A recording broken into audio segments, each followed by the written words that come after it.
small, pathetic, unhinged. Donald Trump looked absolutely awful as he was landing in Washington, D.C. He was spewing this bloodlust about taking over Greenland and Cuba and Colombia and Mexico.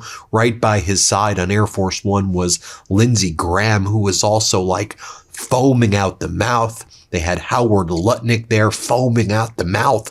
Such a bizarre scene right here. Let me show you what happened as Donald Trump was just spewing this imperialistic adventurism, but he looked so weak doing it as well. Donald Trump said he coordinated the invasion of Venezuela with all of the oil companies before and after. He said all the oil companies are aware. They're ready to get their hands on that beautiful Venezuelan oil. Here, play this clip. Did you speak with them before the operation took place? Yes. Did you maybe tip them off? Before and after. And they want to go in, and they're going to do a great job for the people of Venezuela. And they're going to represent us well. Now, it shouldn't be lost on any of us that the deadline for Trump's DOJ to provide the Epstein redaction explanations and a report on the document review on the Epstein files was due yesterday. They blew that deadline. And now I guess Trump's plan to cover up the Epstein files is just invade every single country in the Western Hemisphere. Let me show you what else he talked about as well. While he was on Air Force One, Donald Trump said the oil companies from America, they're going in. We're taking back what Venezuela stole. He says Venezuela stole all of our oil and we got to take that big, beautiful American oil in Venezuela back. Now, Venezuela didn't steal our oil. The oil in Venezuela belongs to Venezuela. Let's be very clear about that. But this is what Donald Trump is spewing. It sounds exactly like Putin. Here, play this clip. The oil companies are going to go in and rebuild their system. They're going to spend billions of dollars, and they're going to take the oil out of the ground, and we're taking back what they stole. Remember, they stole our property. It was the greatest theft in the history of America. Nobody has ever stolen our property like they have. They took our oil away from us. They took the infrastructure away, and all that infrastructure is rotted and decayed. And the oil companies are going to go in and rebuild it. We're not going to spend very much money at all, if anything. But the oil companies are going to go, we're going to take our oil back. Next, Donald Trump is asked, well, so are you going to demand that Maduro's right hand, Delcy Rodriguez, who's now the acting president, are you going to ask that she holds free and fair elections so that, someone like Maria Machado or Edmund Gonzalez gets to run and there could be democratic elections? Trump's like, no, that's not what we're focused on. We're focused on the oil. Have you not been listening to us? We want to have our own authoritarian Marxist puppet there so we can take the oil. Don't you get that? Look, Trump's actually saying those things, okay? I'm not being hyperbolic. I mean, listen to what the guy is saying in his own words. Here, play this clip. Go ahead. Now, are you going to demand that Delcy Rodriguez let opposition figures return or free any political prisoners? We haven't gotten to that yet. Right now, what we want to do is fix up the oil, fix up the country, bring the country back, and then have elections. Now, is it fair? We better bring the country back. Otherwise, you're going to have a mess that's so bad. It was really bad. It's going to get a lot worse unless we go in and fix it. Is the U.S. going to? So next, a reporter asked Donald Trump, so what is it that you need from Delcy Rodriguez, the current president of Venezuela? Trump says, oil, access to oil. That's what we need. We need their oil. Have you not heard me? We need their oil. This is what he says in his own words. Here, play this clip. Short term, next 2 weeks, what do you need from Delcy Rodriguez? You've threatened Delcy. Total access. We need total access.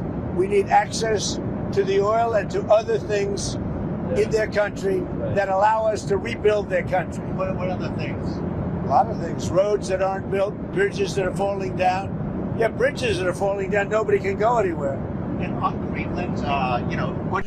Then Donald Trump says, and we're coming for Greenland next. He goes, maybe not like tomorrow. He says, but in the next 2 months, we're taking Greenland. And he says the European Union's going to give it to us because they want us to have Greenland. Then Donald Trump lies and says, China and Russia, they have their boats all over Greenland. So Greenland just needs to become America at this point. Now, I'm going to do a whole other video on this in about 90 minutes or so on the MeidasTouch network. So check back. But you have all of these nations in Europe now, speaking out against Donald Trump. The Prime Minister of Denmark, the Prime Minister of Greenland said, you better stop talking about that because you may actually start a war right now with Greenland and Denmark and the European Union. Here's Donald Trump saying we need Greenland. Here, play this clip. Let's talk about Greenland in 20 days. On Venezuela, we talk so much about energy. By the way, I will say this about Greenland. We need Greenland from a national security situation. It's so strategic. Right now, Greenland is covered with Russian and Chinese ships all over the place. We need Greenland from the standpoint of national security. And Denmark is not going to be able to do it, I can tell you. I think it's a big one. You know what Denmark did recently to boost up security in Greenland? They added one more dog sled. It's true. They thought that was a great move. What would the justification be for a claim to Greenland? What would the justification? Oh, I don't want to talk about Greenland now. I just say this. We need Greenland from the standpoint of national security. And the European Union needs us to have it, and they know that. I think there's some. Next, Donald Trump is asked about Delcy Rodriguez calling what Donald Trump did to Maduro a kidnapping. And Trump goes, yeah, I like that term. We kidnapped him. That's what we do. We kidnap leaders now in the United States of sovereign countries. Here, play this clip. Any kind of peacekeeping. I think Americans are very. It depends on what happens. It depends a little bit on the new administration, if you want to call it. So if you see that pushback from Rodriguez and ultimately. Well, I don't think there was pushback. I think that she frankly, called it. Well, you hear a different person than I hear. Really? So you have spoken with her? We talked to them, yeah. Oh, you did speak. They've been very good. Because she called it kidnapping of Maduro. It's all right. It's not a bad term. Go ahead. Then Donald Trump is asked if American troops will be on the ground in Venezuela soon, and Donald Trump says, maybe. We'll see. If Delcy Rodriguez doesn't give us all of the oil, yeah, we're going to put American boots on the ground. Absolutely. Here, play this clip. That's off the table now. No, it's not. If they don't behave, we will do a second strike. The question is that the American troops, are they going to be on the ground? They're doing any kind of peacekeeping? I think Americans are very. It depends on what happens. It depends a little bit on the new administration, if you want to call it so that. Then Donald Trump says, we have very sick neighbors. He goes, and by the way, it's all projection. Trump's the sick guy, right? I mean, Trump's a sick, vile piece of trash of a human being, a felon, a sexual abuser.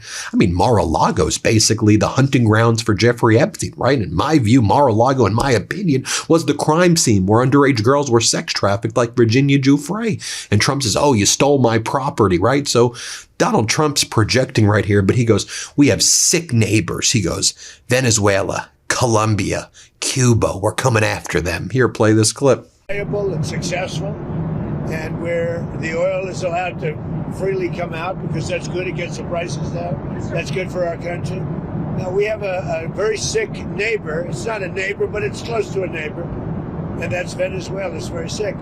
Colombia is very sick, too, run by a sick man who likes making cocaine and selling it to the United States.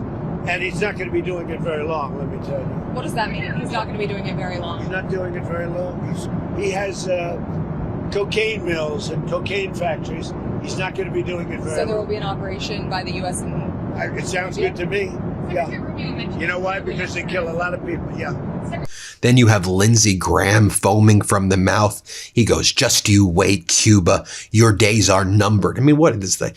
Like, you're taking like the dialogue from like corny B-list movies to be like the bad guy. We're coming for you next. I mean, this is so pathetic and weak. Here, play this clip. Could have done it. And as to this commander-in-chief, he did something people talked about doing. You just wait for Cuba. Cuba is a communist dictatorship that's killed priests and nuns. They've preyed on their own people. Their days are numbered. we're going to wake up one day, I hope in 26, in our backyard, we're going to have allies in these countries doing business with America, not narco-terrorist dictators killing Americans. This is a big frigging day.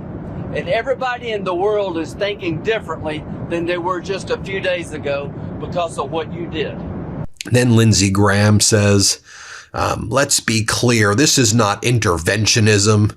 He goes, this is not intervention. We're going to be more prosperous because of business deals. This is what it's all about, business deals. Here, play this clip. Here, you take down the source of the problem. President Trump didn't wake up one day and say, hey, let's take Venezuela. He did what other people talked about, but didn't have the balls or the guts to do it. This is a good thing. This is not interventionism. This is making America safer. We're going to be more prosperous because of the business deals. There are going to be Americans alive today because he shut down a narco-terrorist state called Venezuela. This is a good thing, not a bad thing. Then Trump says, but this is what my voters wanted. They want war. He goes, this is what MAGA wanted. When I said no war, MAGA said they want war. So we're going to go to war with all of the Western Hemisphere. So Trump goes, that's the Don Roe doctrine is what he calls it. We need to dominate, control, and go to war with everybody in the Western Hemisphere. Here, play this clip. The voters that voted for me, let me just tell you, the voters that voted for me are thrilled. They said, this is what we voted for. So more from Lindsey Graham right now, and he's like, did you see what happened, Cuba? Maduro got his ass handed to him because he didn't listen to Trump. So Cuba, we're going to hand you your ass or something. He likes talking about ass, apparently. He likes talking about, I won't go there. Just play this clip. So if you tell people in Cuba, you need to stop being a communist dictatorship threatening America, you should go somewhere else. You better take the offer. Maduro has nobody to blame but himself. He gave him a way out.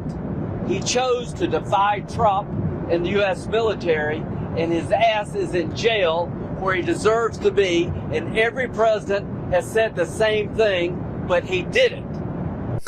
Then a reporter says, so are there any other companies that you've been talking about, doing business deals with in Venezuela? Then Trump likes many. We're talking about putting American companies there, taking all of their resources. That's what we're going to do. And then Howard Lutnick goes, yeah, this is what we're going to do.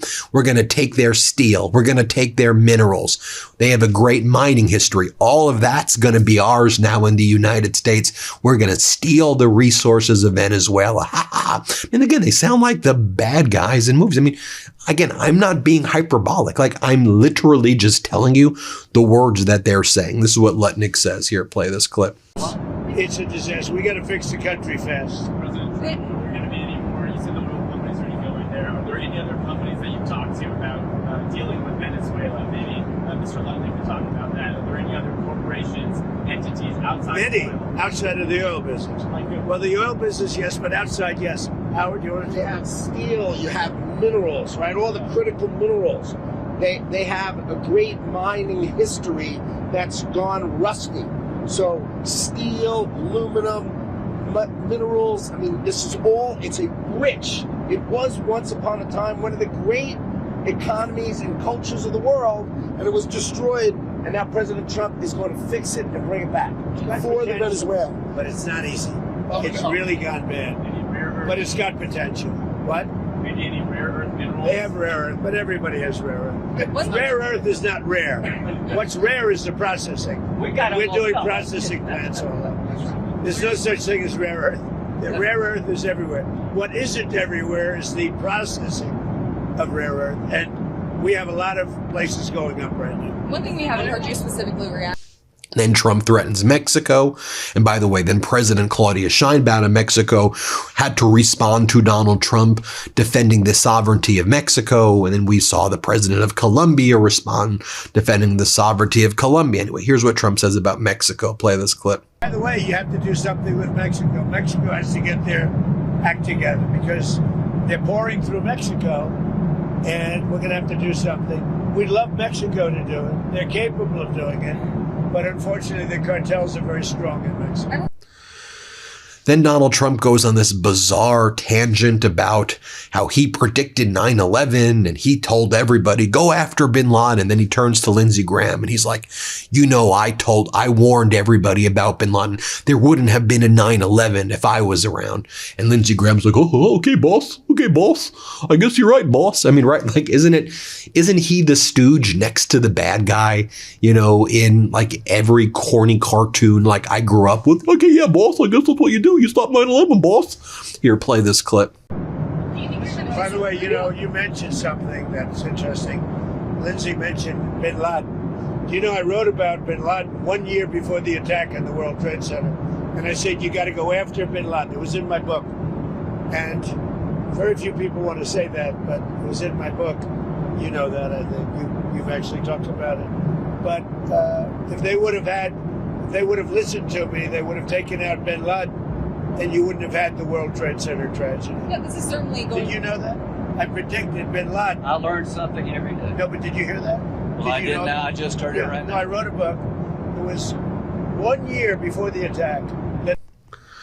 What a bunch of freaking clowns these people are. By the way, the Washington Post is reporting the following.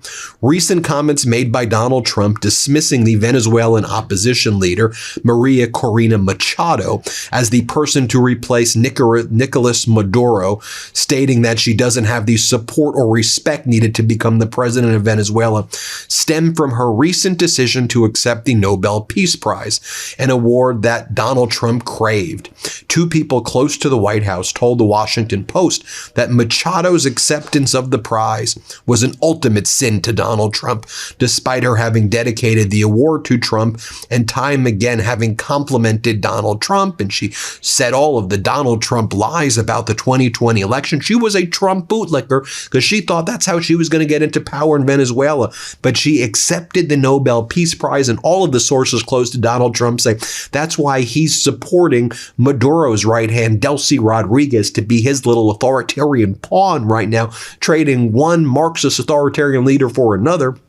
And not picking Machado. Quote, this is from Trump's inner circle to the Washington Post. If she had turned down that Nobel Peace Prize and said, I can't accept it because it's Donald Trump's, she'd be the president of Venezuela today. But she took that award, and then Donald Trump can't handle that. It's what multiple sources are saying.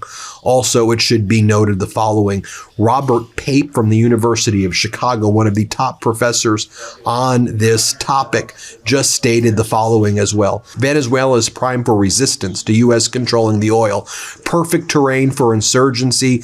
Plenty of armed groups already. Far worse than Iraq. Chaos is coming. And Pape is one of the greatest living experts on insurgencies, as Zaid Jilani explained. So there you have it, by the way. I mean, it should also be noted as well that at least publicly, Delcy Rodriguez is out there saying that, only Maduro's the real leader, and Trump kidnapped him and it's illegitimate. But lots of people believe that, she and Trump are, and you heard what Trump was saying too, it seems like they're having secret conversations behind the scenes as well.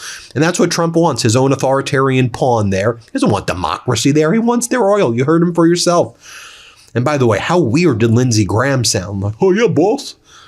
I mean, what pathetic people. I can't believe this is the United States. I guess I can at this point. But as I've said before, this must be what it feels like to live in Putin's Russia. We the people need to stand up to this crap. We the people need to let our voices be heard. This is absolutely outrageous. By the way, see how awful Donald Trump looks? Well, anyway, hit subscribe. Let's get to 6 million. Thanks for watching.